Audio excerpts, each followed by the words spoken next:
জানেন, প্রধানমন্ত্রী শেখ হাসিনা আজ রাষ্ট্রপতির কাছে পদত্যাগপত্র জমা দিয়েছেন এবং আমি তা গ্রহণ করেছি।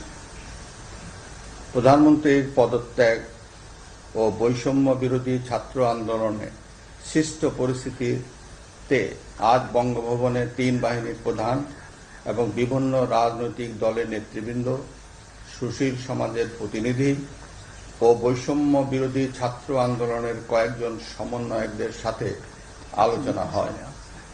শুরুতেই সেনাপ্রধান বিরাজমান সার্বিক পরিস্থিতি ও রাজনৈতিক দলগুলোর সাথে তার আলোচনা সম্পর্কে আমাকে অবহিত করেন। রাজনৈতিক নেতৃবৃন্দ এ সময় তাদের বক্তব্য তুলে ধরেন। সভায় বৈষম্য বিরোধী ছাত্র আন্দোলনের নিহত শহীদদের স্মরণে শোক প্রস্তাব গৃহীত হয়।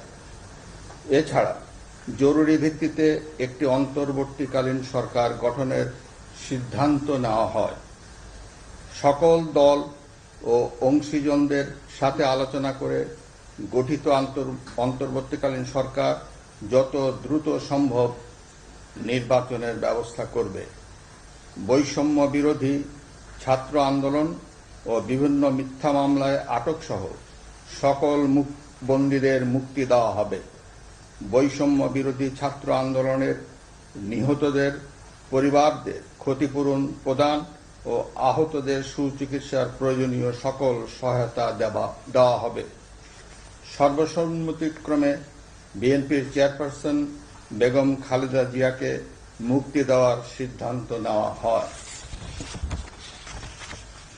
প্রিয় দেশবাসী, আমি দেশের আইন শৃঙ্খলা পরিস্থিতি স্বাভাবিক করতে এবং লুপ্তরাজ ও ধ্বংসাত্মক কর্মকাণ্ড বন্ধ করতে রাজনৈতিক দলগুলোর প্রতি আহ্বান জানাচ্ছি।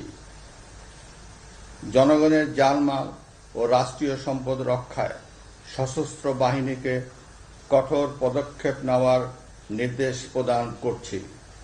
সাম্প্রদায়িক সম্প্রীতি ও সংখ্যালঘুদের নিরাপত্তা নিশ্চিত করতে এবং সরকারি সম্পত্তি রক্ষায় সকলকে এগিয়ে আসার আহ্বান জানাচ্ছি।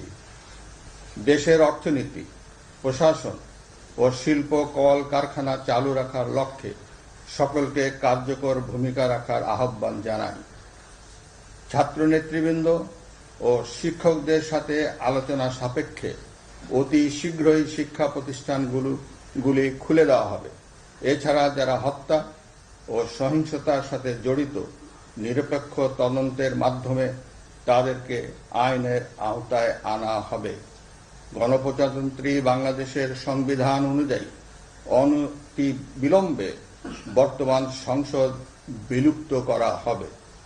দেশের সকল অফিস আদালত আগামীকাল থেকেই স্বাভাবিকভাবেই চলবে।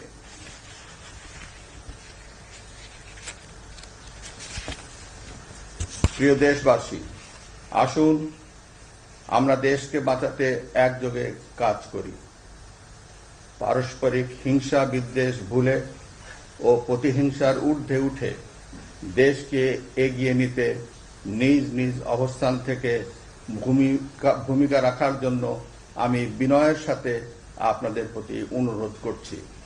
একটি সুন্দর ও সোনালী ভবিষ্যতের প্রত্যাশায় আমরা এগিয়ে যাব ইনশাআল্লাহ।